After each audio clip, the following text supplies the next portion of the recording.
হিংসা কি খারাপ নাকি ভালো? হিংসা কি খারাপ না ভালো? লোভ কি খারাপ না ভালো? অহংকার কি খারাপ না ভালো? এবার পৃথিবী অশান্তি হচ্ছে কাদের কারণে? জোরে বলেন না। মানুষ এমন কি করতেছে? হয়তো লোভ করতেছে, না হয় অহংকার করতেছে, না হয় হিংসা করতেছে, না হয় বিদ্বেষ করতেছে, না হয় এগুলা করতেছে, না হয় সেগুলা করতেছে। কে করতেছে? মানুষ। তো মানুষ তুমি হিংসা করো কেন? বলে যে আমার ভিতর হিংসা আছে। মানুষ তুমি লোভ করো কেন? তাই তো দুর্নীতি করো। লোভ করো কেন? বলে যে লোভটা আমার ভিতরে আছে। আমিত্ব করো কেন? আমার ভিতরে আছে। হিংসা করো কেন? আমার ভিতরে আছে। অহংকার করো কেন? আমার ভিতরে আছে। তা আমার ভিতরে আছে কোথায়? পায়ে, আঙ্গুলে, চুলে? এবার বলেন হিংসা কোথায়?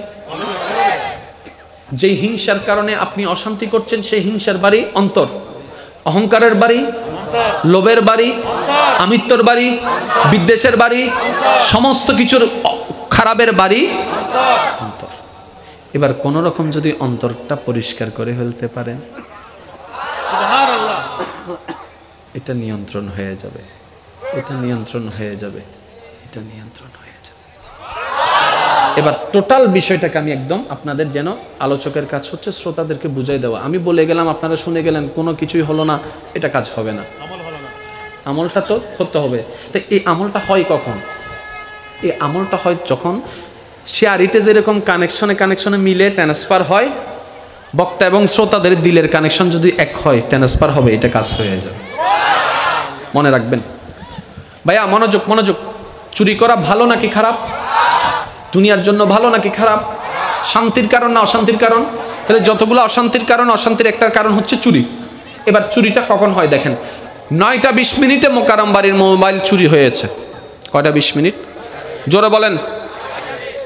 তাহলে চুরি যেহেতু হয়েছে, কেউ না কেউ নিয়েছে। কেউই বা হন হাত দিব তো গরু ন চল ন। আচ্ছা বলেন তো, 9টা 20-এ যে মোবাইলটা চুরি হয়েছে, এটা কি 9টা 20-এ চুরি হয়েছে নাকি আগে থেকে কিছু শুরু হয়েছে? এবার টোটাল বিষয়কে আমি আপনাদের সামনে প্রেজেন্ট করার চেষ্টা করি, আপনারা শুধু মিলাবেন। সময়ের ঘড়ির কাঁটায় যখন 8টা, আমার ভাই স্টেজে আসছে, 8টা 15 মিনিট প্রথম তার নজরটা মোবাইলে পড়ছে। 8টা 15-ই নজর পড়ার পরপর এই নজরের সিগন্যালটা এখানে গেছে। এখানে যাওয়ার পর এখন শুরু হয়ে গেছে, সুন্দর আছে তো, হাই ফাইলে তো অফ। আশেপাশে এতগুলো মানুষ বসে আছে, আমরা কেউ কিছু জানি না, এটা মনে মনে হাই ফাইলে তো সমস্যা নেই, ঠিক না? উজুর অত্যন্ত টিয়া আছে, হালি আর গকিনি বুদরি আতঙ্কি আছে না, আয় হাই ই হন্ডা চলত দিয়া জোর হন না হন্ডে, হ্যাঁ মনত কলবত চলত দে। যখন এখান থেকে সেই পারমিশনটা পাস হয়ে যায়, সিগন্যালটা চলে যায় এখানে। এবার এই জায়গার জ্ঞান বাবু, ব্রেন বাবু প্ল্যানিং করা শুরু করে, কখন খাবে, কেমনে খাবে, কোন পদ্ধতিতে খাবে। তখন ঘড়ির কাঁটায় 9টা। কয়টা? শুরু হয়েছিল 8টা, জোরে বলতে হবে 8টা। 9টা যখন বাজে, ব্রেন বাবু সিগন্যাল দিচ্ছে, যখন মোকাররম বাড়ি চলে যাওয়ার টাইম হবে, সবার সাথে মোলাকাত করবে, তখনই আমি কাজটা করব। 9টা বাজে ফাইনাল। এবার সে অপেক্ষায় আছে, অপেক্ষায় আছে। কিসের অপেক্ষা? আমি যাওয়ার। আমি যখন যাওয়ার সময়টা আসলো 9টা 20, ও কিন্তু টাইম নির্ধারণ করে নাই, ও আমাকে নির্ধারণ করেছে। আমি যখন যাওয়ার সময় হলো, ভাইদের সাথে হাত মিলাচ্ছি, হঠাৎ করে 9টা 20, তখন আমি বললাম কি আমার মোবাইল কই? তাহলে 9টা 20-এ যেটা ঘটলো, শুরু হলো 8টা 15-য়। যদি 8টা 15-য় গলা চিপে ধরা যেত ওই ইচ্ছাটাকে, 9টা 20-এর চুরির অপবাদ আর আসতো না। এতটুকু কি বুঝতে পেরেছেন? এখন আপনারাই বলেন, জেনা জিনিসটা কি খারাপ না ভালো? আপনারা বলেন না। বিয়ের আগে পর পুরুষ পর নারীর সাথে সম্পর্ক রাখা কি খারাপ না ভালো? তাহলে এই খারাপ জিনিসটাকে কেন হচ্ছে? শুরু কখন? ওই যে কলেজে একদিন দেখেছিল, বিয়ের গায়ে হলুদ অনুষ্ঠানে একদিন দেখেছিল, একটু বুঝেন না কোন একটা বান্ধবীর সাথে বন্ধুর সাথে বেড়াইতে গিয়ে মার্কেটে দেখেছিল, প্রথমে চোখ গিয়েছে, তারপরে অন্তরের মধ্যে ফুল ফুটেছে, এবার সেই ফুলটাকে বাস্তবায়ন করার জন্য ব্রেইনে প্ল্যানিং করেছে, এরে ধরে তারে ধরে ওইখানে দাঁড়ায়, রিক্সার পিছনে দাঁড়ায়, এখানে দাঁড়ায়, ওখানে দাঁড়ায়, এমনে করে তেমনে করে তেমনে করে তেমনে করে তেমনে করে তেমনে করে তেমনে করে করে করে করে করে এবার বলেন ব্রেইন আগে চলেছে নাকি হাত আগে চলেছে? জোরে বলেন না। তাহলে হাত কন্ট্রোল, যদি ব্রেনটাকে কন্ট্রোল করেন, যদি ব্রেন কন্ট্রোল, মনটাকে কন্ট্রোল করেন, মন কন্ট্রোল, যদি চোখটাকে কন্ট্রোল করেন, তাই তো আল্লাহ কোরআনুল কারীমে পর্দার যে বিধানের আয়াতটুকু বলেছে, শ্রদ্ধার সাথে বলছি, মাইকের আওয়াজ যতটুকু যাচ্ছে, যেহেতু বলনেওয়ালা আল্লাহ, নিশ্চয়ই অনেক হিকমত আছে। আপনি শুধু আয়াতটাকে একটু পড়ে দেখুন, আল্লাহ সেই যে আয়াতে নারীদের পর্দার কথা বলেছেন, নারীদের কথা বলেছেন পরে, পুরুষের নজরের পর্দার কথা বলেছেন আগে। ইয়া রব্বে করিম, নারীর পর্দার কথা বলে পরে বললা, পুরুষের চোখের কথা তুমি আগে বললা কেন? রব্বে করিম বলে, পুরুষ যদি নিজের চোখকে কন্ট্রোল করতে পারে, আমি রবের ভয় দিয়ে এই পৃথিবীতে দর্শন নামের কোনো শব্দ আর থাকবে না, জেনা নামের শব্দই উঠে যাবে। এবার আপনারা বলেন, বেশিরভাগ ক্ষেত্রে অন্যায় কাজ যেগুলো আমরা নোংরা কাজ বলি আর কি, মেয়েরা বেশি আগায় নাকি ছেলেরা আগায়? না আপনারা বলেন, আমি শুনতে চাই। কে পিছনে পিছনে কে দৌড়ায়? আরো জোরে। রোদে শুকায় বৃষ্টিতে ভিজে কে? কলেজে দৌড়ায় কে? রিক্সার পিছনে কে? মোবাইল নাম্বার কালেকশন করার পরিশ্রম করে কে? ও ছেলে করো কেন? কই এখানে লাগছে তো, এখানে লাগছে তো, এখানে লাগলা কেমনে? কই দেখলাম যে, তো দেখাটাকে যদি কন্ট্রোল করে ফেলে যেত। তাহলে আল্লাহ পাক কিন্তু কোরআনে সেই আয়াতটাকে এভাবেই বিশ্লেষণ করেছেন। আমরা আসলে কোরআন পড়ি ঠিকই, কোরআনটাকে বোঝার চেষ্টা করি না। এবার আপনারাই বলেন, আমাদেরকে বানালেন কে? তো উনি তো ভালো জানে কোন স্ক্রিপ্ট টাইপ দিলে কি হবে, উনি তো সিস্টেমটা ভালো জানে, কিভাবে সেটিং করলে বান্দাগুলা ভালো থাকবে। ওই সেটিংটাই আল্লাহ জানাই দিয়েছেন কোরআন এবং হাদিসের মাধ্যমে। বলেন না সুবহানাল্লাহ। এখন যদি টোটাল বিশ্বকে এক জায়গায় করেন, একটা কথাই বললে আপনারা বুঝতে পারবেন, একটা হচ্ছে ধর্ম, একটা হচ্ছে মানুষ। একটা হচ্ছে ধর্ম, একটা হচ্ছে, আরেকটু জোরে বলেন, একটা হচ্ছে ধর্ম, একটা হচ্ছে মানুষ। ধর্মের মানুষের দরকার নাকি মানুষের ধর্মের দরকার? ধর্মের মানুষের কোনো দরকার, কারণ ধর্ম তখনও ছিল যখন কালিমা পড়নেওয়ালা একজন ছিল, ইসলাম তখনও ছিল। যখন আজান প্রকাশ্যে দেওয়া যেত না, ইসলাম তখনও ছিল। তাহলে ইসলামের আমাদের দরকার নাই, কিন্তু আমরা মানুষ হওয়ার জন্য একটা গাইডলাইনের দরকার, আর ওই গাইডলাইনের নামে হচ্ছে ইসলাম। কিভাবে করব, কিভাবে করব না, কিভাবে চলবো, কিভাবে চলবো না, এই যে গাইডলাইন, ইটস কল ধর্ম, ইটস কল রিলিজিয়ন, এটার নামই ইসলাম। এবার বলেন, আমি শুধু একটা প্রশ্ন করব, আপনারা একটু আমাকে বুঝে শুনে উত্তর দিবেন। বিরক্ত হচ্ছেন ভাইয়েরা? এদুন মানুষ কিল্লে ইস্তাইলে গুন্দা ফলর হাসে, আয় তো বুঝির হদ্দি আয় জনর পরে তারপর আইবেন দে, এখন আর নয় শুনো ভাই, এনে বাজে বোম মারামারি চলিব দেখকানা বাদ হষ্ট নহন। এবার আমি একটা প্রশ্ন করছি, নিজের মনটাকে একটু নরম করে উত্তরটা দিবেন। আল্লাহর প্রিয় বান্দা হওয়ার ইচ্ছা আছে না নাই? একটু দিল থেকে বলবেন প্লিজ, একটু দিল। আপনার রবের প্রিয় বান্দা হওয়ার ইচ্ছা আছে না নাই? যিনি আপনাকে আমাকে খাওয়ায়, হাজার অপরাধ জেনেও গোপন করে রাখে, ওই রবের প্রিয় হওয়ার ইচ্ছা আছে না নাই? তাহলে কিছু কাজ করতে হবে। যদি রবের প্রিয় বান্দা হবার ইচ্ছা থাকে, তাহলে কিছু কাজ করতে, আবার কিছু কাজ বাদ দিতে। কাউকে জিজ্ঞেস করতে হবে না ভাইয়া, আপনি নিজেকে প্রশ্ন করেন কি করতে হবে, কি বাদ দিতে হবে। এগুলো আমি বলবো না, আপনারাই বলবেন। সুদ, ঘুষ, মা বাবার সাথে বেয়াদবি, পরনারীর দিকে তাকানো, ইফটিজিং, ফ্লাডিং, বন্ধ কি করতে হবে সেটাও জানা আছে। নামাজ, রোজা, মা বাবার সেবা, এটাও আমাদের জানা আছে। তাহলে করতে হবে কি সেটাও জানা, বাদ দিতে হবে কি সেটাও জানা। পারি না কেন প্রশ্ন যদি করা হয়, সবাই বলবে শয়তান আছে, শয়তানে করতে না আমাদের। এটাই তো আমাদের দাবি, এটাই তো আমাদের কথা, যে শয়তান আমাদেরকে করতে দেয় নাই। শুনলে অবাক হবেন, এখানে শয়তানের কোনো দোষ নেই। ভিতরে তোলে কি আর দোষ না এবেলা আইও একজন আর একজনের মাড়ি নাক ফুটে ফেলি পুলিশে হারে দর্জি মানুষরে নাকি শয়তানরে একদম মানুষই হব দে স্যার আর কোনো দোষ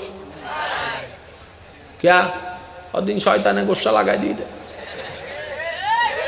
শয়তানে কি লাগাই দিয়ে দে তো পুলিশে হব দে ইতার দাঁতম মিদ্যে তোর আতর সাপ শয়তানের আতর হনো সাপ তিতা হদ্দা স্যার আইন অগরির ভিতরে তোর শয়তানে গুতাইতে তাহলে মারি দিয়ে দে সারা হদ্দা গোসা হনে দিয়ে নাপ তো ন লাগে মাইজি হনে হ আই আথার আর ওলহার আর গুসা মাইজি হনে আয় শক্তি দিয়ে হনে আয় দা শয়তানের হাত দিয়া কেন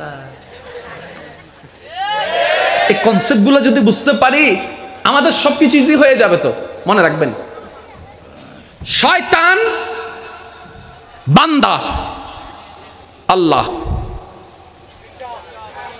আল্লাহ বান্দা শয়তান আরেকটু ইজি করে বলি স্রষ্টা মানুষ শয়তান শয়তানের টার্গেট হচ্ছে মানুষকে তার দিকে নেওয়া কিন্তু বান্দার চেষ্টা থাকতে হবে শয়তানের সাথে সম্পর্ক ছিন্ন করে রবের দিকে যাওয়া তাহলে এখানে কিসের যুদ্ধ টানাটানির যুদ্ধ এখানে যুদ্ধটা কিসের টানাটানির কিসের টানাটানির এই টানাটানি কেন বলে যে সেটা প্রেমের যুদ্ধ আল্লাহর বাস্তে একটু বোঝার চেষ্টা করেন শয়তান আপনাকে ডাকতেছে তো এমনি ডাকলে কি আসে কিছু তো একটু কিছু একটা দিচ্ছে কি জানেন তোর থেকে টাকা কম 2 নম্বরই কর না কোটিপতি হয়ে যাবি তো আমার সবার বয়ফ্রেন্ড আছে গার্লফ্রেন্ড আছে তোমার একটাও নাই এটা কোনো কথা হইছে মানুষ তো তোমাকে বলবে যে তুমি একদম অকেজ হয়ে গেছো এরকম এই 2022 সালে এরকম প্রেম 5-6টা করলে কোনো ব্যাপার না একটু করো না রাইতে তো সুন্দর করে কাটতে হবে তো জোরে বলেন না তুমি কি কোন অংশে কম তোমার বাইকের কাছে তুমি হার মানবা কেন 3-4টা টুসে মারে দিলে কি হচ্ছে কত বড় বেয়াদব তোমার সাথে বেয়াদবি করে জোরে জোরে আর একটু জোরে বাপের জায়গা তোমার বোনকে দিবা কেন তুমি ভাই আসো না হ্যাঁ তোমার ছেলে মেয়ে আছে তো বোনের তো বোন পাবে তো স্বামীর বাড়ির থেকে তোমাকে কেন দিতে হবে হিসাব বুঝতেছেন তাহলে শয়তান আপনাকে কিছু প্রোডাক্ট দিচ্ছে এবার আপনার ইচ্ছা নিবেন নাকি নিবেন না যদি নেন তার দলে চলে যাচ্ছি যদি বলেন যে না নিব না মনে রাখবেন আপনি রহমানের দিকে হাঁটছেন এবার আগে শয়তানের প্রোডাক্টগুলোকে একটু সিলেক্ট করেন হিংসা রহমানের না শয়তানের আমি আপনাদের একটু মুখ থেকে শুনতে চাই হিংসা রহমানের না শয়তানের অহংকার রহমানের না শয়তানের লোভ রহমানের না শয়তানের বিদ্বেষ রহমানের না শয়তানের গুতাগুতি রহমানের না শয়তানের মাফ না করে প্রতিশোধ নেওয়া রহমানের না শয়তানের মানুষের ক্ষতি করা রহমানের না শয়তানের বেয়াদবি করা রহমানের না শয়তানের এবার আপনি একটু লিস্ট করেন এটা এটা এটা এটা সব শয়তানের নিজেকে প্রশ্ন করেন আছে নাকি নাই যদি দেখেন আছে আজকে থেকে বাদ দেওয়া শুরু করেন কারণ আমাদেরকে বানিয়েছেন যিনি আমরা ওনার কোনা রাখবো শয়তানের কোনো কিছু রাখার দরকার এবার আসেন আমি শয়তানের প্রোডাক্ট যতগুলা বলেছি তার মধ্যে একটা বলেছি হিংসা সিদ্দিক আকবরের ভিতর হিংসা দেখান তো লোভ শয়তানের প্রোডাক্ট স্যার দেখান তো ইমাম হোসেনের ভিতর লোভ বেয়াদবি শয়তানের প্রোডাক্ট দেখান তো ইমাম হযরত বাইজিদ বুস্তামির ভিতর বেয়াদবি আর একটু জোরে জোরে বলেন না অহংকার শয়তানের প্রোডাক্ট দেখান তো মৌলা আলীর ভিতর কোনো অহংকার মনে রাখবেন আল্লাহর প্রিয় বান্দার নাম ভিন্ন চেহারা ভিন্ন চরিত্র সবার আর একটু জোরে বলতে হবে চরিত্র সবার কোয়ালিটি সবার ব্যবহার সবার এক এবার আপনাকে শুধু একটা কোনো সমস্যা হ্যাঁ কোনো সমস্যা আপনারা কি বিরক্ত হচ্ছেন আচ্ছা কেউ যদি আমাদের বাপকে গালি দেয়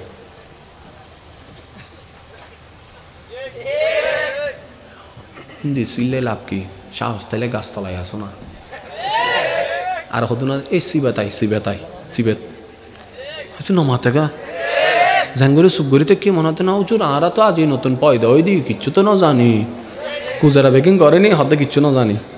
আচ্ছা শুনেন, কারবালার পরে আপনারা জানেন ইমাম হুসাইনের একজন আওলাদ মদিনায় ফেরত আসেন, যার নাম হচ্ছে ইমাম জৈনুল আবেদিন, যার চোখের সামনে কারবালার সেই ভয়ানক হৃদয় বিদারক ট্র্যাজেডিটা হয়েছেন। ইমাম হুসাইনের সন্তান ইমাম জৈনুল আবেদিন সচক্ষে যে ঘটনা সাক্ষী। ওলামায়ে কেরামের জবানে আপনারা প্রায় সময় শুনেছেন, শুধু একটু স্মরণ করিয়ে দিচ্ছি। ইমাম জৈনুল আবেদিন কারবালার ঘটনার পর থেকে এন্তেকালের আগ পর্যন্ত কখনো অট্টহাসি হাসে নাই, কখনো কারোর সাথে মন খুলে যে হাসা, এই হাসিটা উনি হাসতে পারে নাই। ওনার জীবনের বেশিরভাগ সময় অতিবাহিত হয়েছে চোখের পানি দিয়ে।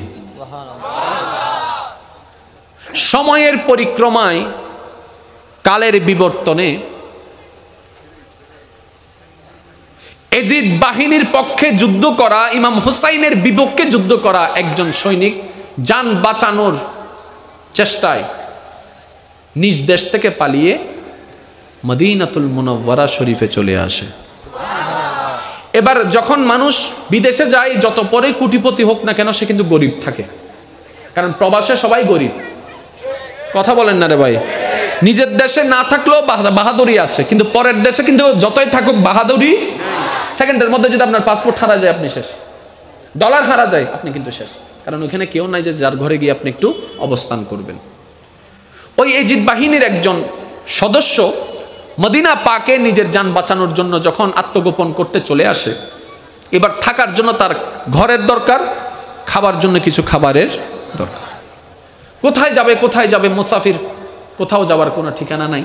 একটু মনের কানটা লাগাই শোনার চেষ্টা করবেন। জীবনের অনেক প্রশ্নের উত্তর এখান থেকে আমরা পেয়ে যেতে পারি, জীবনটাকে রবের সন্তুষ্টির জন্য আগানোর জন্য একটা উৎসাহ পেয়ে যেতে পারি। একটু জোরে বলেন সুবহানাল্লাহ। দেখি যার যত শক্তি আছে ইমানদার ভাইরা ঈমানি আওয়াজে বলেন সুবহানাল্লাহ, আরেকটু ঈমানি আওয়াজে বলেন সুবহানাল্লাহ। এবার সে যখন মদিনা পাকে, মদিনা শরীফে প্রবেশ করলো, এদিক সেদিক ঘুরতে লাগলো। একজন মানুষ ওনাকে মুসাফির অবস্থায় দেখে জিজ্ঞেস করলেন, ভাই আপনি মনে হয় ভিন দেশ থেকে এসেছেন? বলে যে হ্যাঁ। তো এখানে কি বিষয়?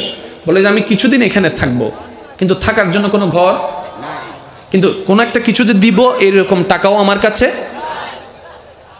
কোনো সামর্থ্য নাই, কিন্তু মেহমানদারি দরকার, থাকার জন্য ঘর দরকার, খাবারের জন্য খাবার দরকার। তখন ওই মদিনাবাসী বললেন, চলেন আমার সাথে, আপনাকে থাকার ব্যবস্থা করে দিচ্ছি। এবার উনি একটু আশ্বস্ত হলেন যে না, থাকার জন্য একটা ঘরের ব্যবস্থা হয়েছে। আল্লাহর কি কুদরত দেখেন, ওই ঘরটা ছিল সেই ঘর যে ঘর হচ্ছে ইমাম হুসাইনের সন্তানের ঘর। এটা উনি জানতো না। যেতে যেতে জিজ্ঞেস করলেন, ভাইয়া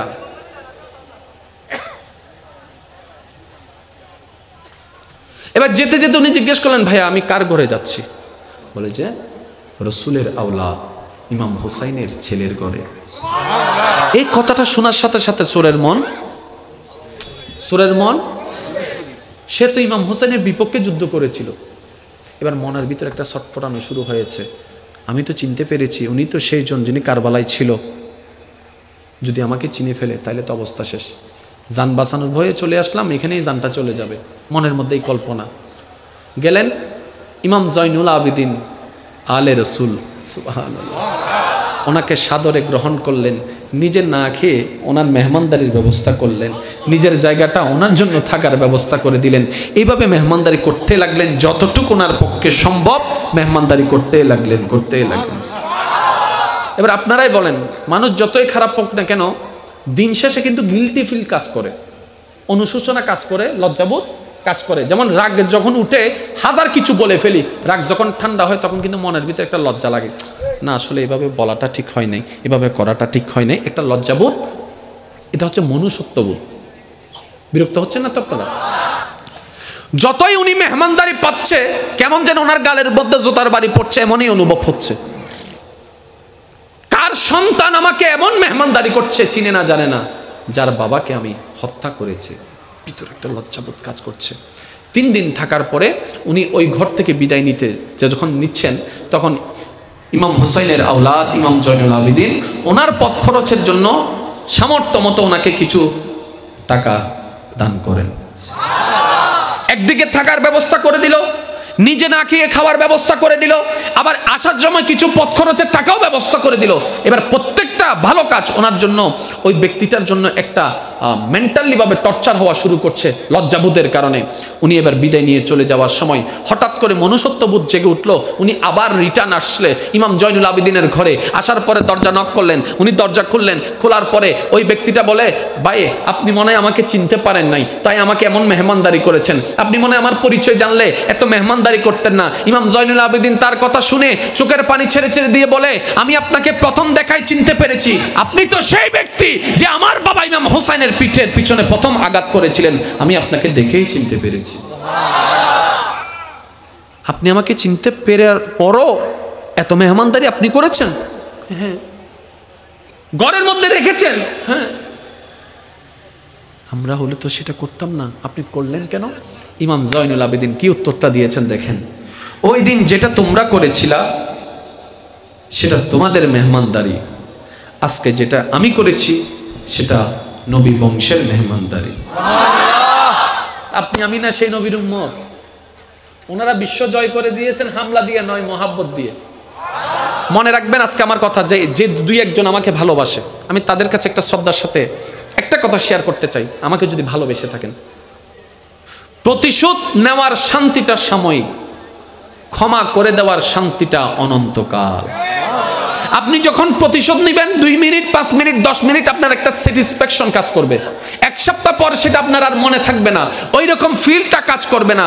যদি আপনার সামর্থ্য থাকা সত্ত্বেও আপনি তাকে মাফ করে দিতে পারেন, আজীবন আপনার অন্তরে যখনই কথাটা স্মরণ পড়বে আপনার অন্তর প্রশান্তির ছোঁয়ায় ভরপুর হয়ে যাবে।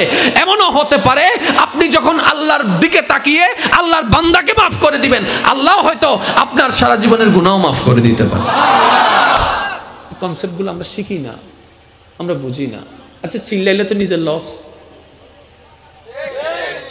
প্রেশার তো আমারে না বাড়ে, প্রেশার ওষুধ তো আমারে না খাওয়া লাগে, তো তার উপর চিল্লাই তো লস আমারে না হচ্ছে। তা আমরা তো লস চাই না, আমরা না লাভে বিশ্বাসী, তাই তো 5 টাকার মাল 10 টাকায় বিক্রি করে দিচ্ছি, লাভে বিশ্বাসী। 1 কেজির মধ্যে একটু করে কমাই দিচ্ছি, লাভে বিশ্বাসী। তো এই লাভটা কেন বুঝলাম না? চিল্লাইলে তো আমারই লস, আওয়াজের মধ্যে করলে আমারই লস, বয়স ক্ষতি আমারই হচ্ছে, শব্দের ক্ষতি আমারই হচ্ছে, সময়ের ক্ষতি আমারই হচ্ছে, টেনশন করলে তার কথা নিয়ে সময় আমারটাই নষ্ট হচ্ছে, আমার জীবন থেকে সময় নষ্ট হচ্ছে, আমার প্রেশার বেড়ে যাচ্ছে, আমার ঘুম নষ্ট হয়ে যাচ্ছে, স্ট্রোক আমার করা লাগবে, তার তো করা লাগবে না, তাহলে নিজের ক্ষতি করছি কেন? মনে রাখবেন, ইসলামে যা হ্যাঁ বলেছে সেটা মানবের জন্য কল্যাণ, ইসলাম যেটাকে না বলেছে এটাই অকল্যাণ। ইসলাম যেটাকে না বলেছে শয়তান সেগুলোকে হ্যাঁ বলেছে।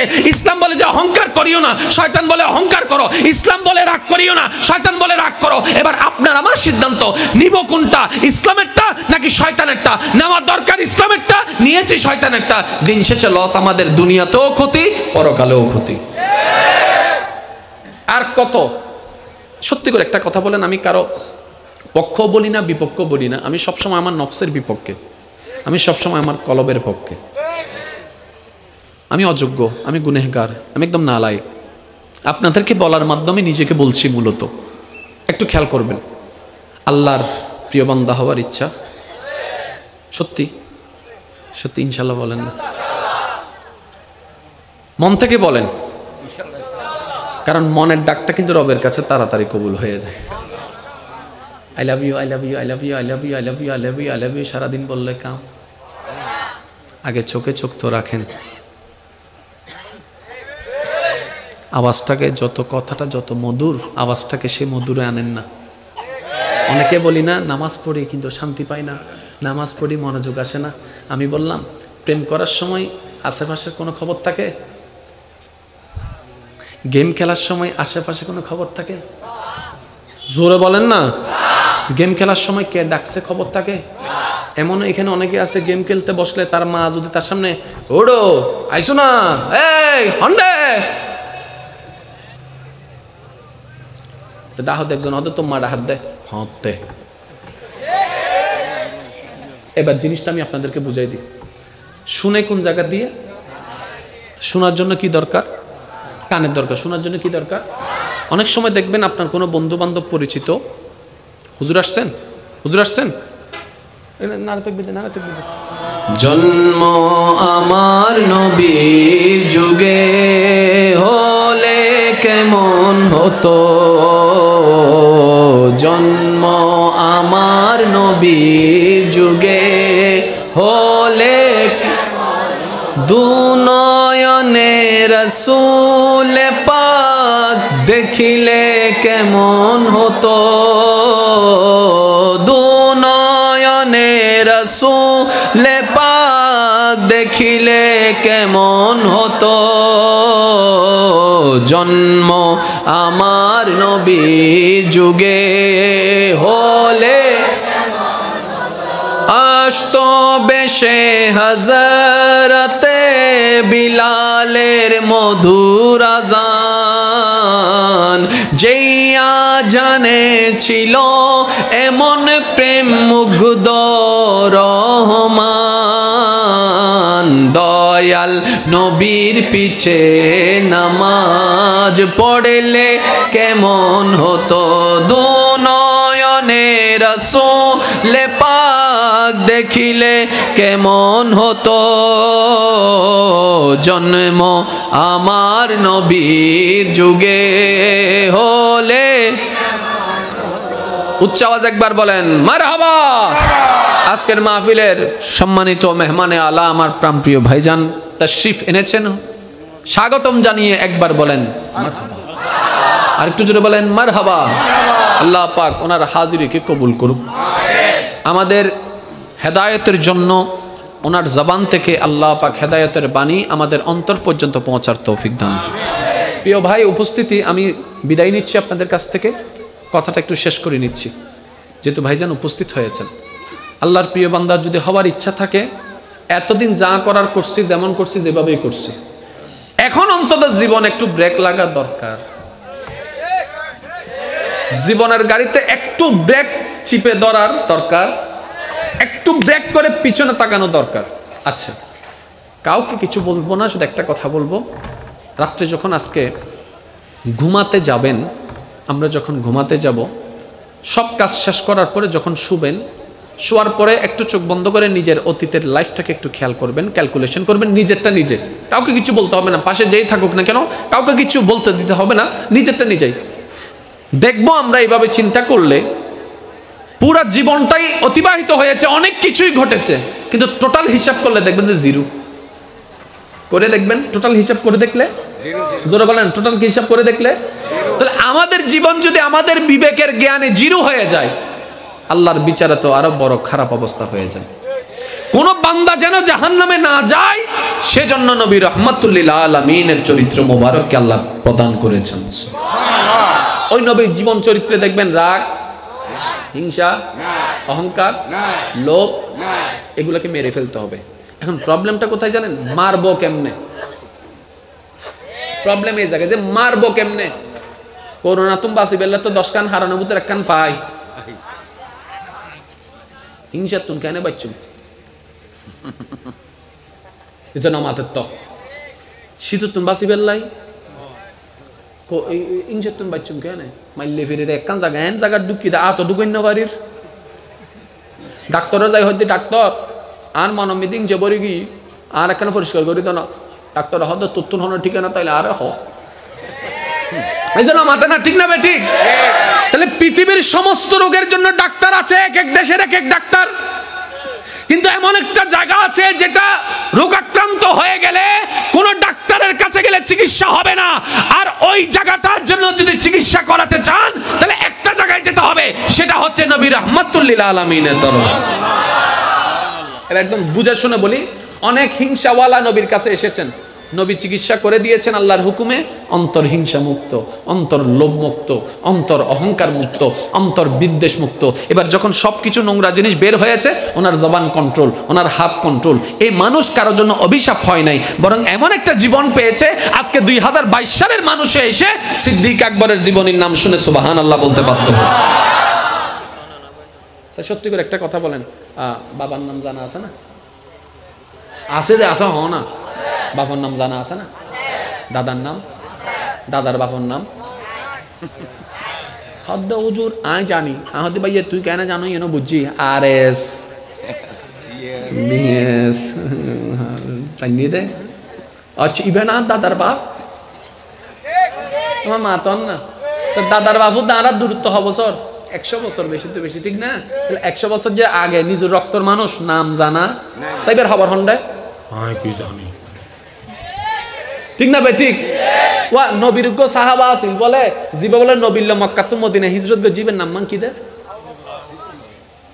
ওনার আত্মীয় না কি বে বংশধর না, তুই 100 বছর আগের ইবের নাম মানে অজানো রক্তরি বিবের নাম কে জানো ওদের হামিলে গজিতে নামির মন্ত্র অন্য পরিব না এনাকার হাম গরিন না চলন না অন্তত আরা জনার পরে 200 বছর পরে যাইয়া যেন মানুষ হয় এই জাগাত ওগো মানুষ আসিল ওয়া বহুত আল্লাহওয়ালা তো হামগি তো কিন্তু এক দিন হয় না নবু এতাল্লাই ওয়া কুনু মাআস সাদিকিন আল্লাহ হইদে ওগো নেককার বন্ধু তোয়াইলো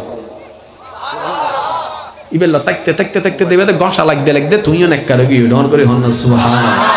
একটা জিনিস আমার আবদার থাকবে সকলের কাছে, আজকে থেকে একটা কাজ করবেন, আগামী 3 সপ্তাহ নিজের উপর নিজে পর্যবেক্ষণ চালাবেন, ক্যালেন্ডার নেবেন বা মোবাইল নেবেন, যা নেবেন, এই আগামী 3 সপ্তাহ নিজের জবানকে কন্ট্রোল করার চেষ্টা করেন।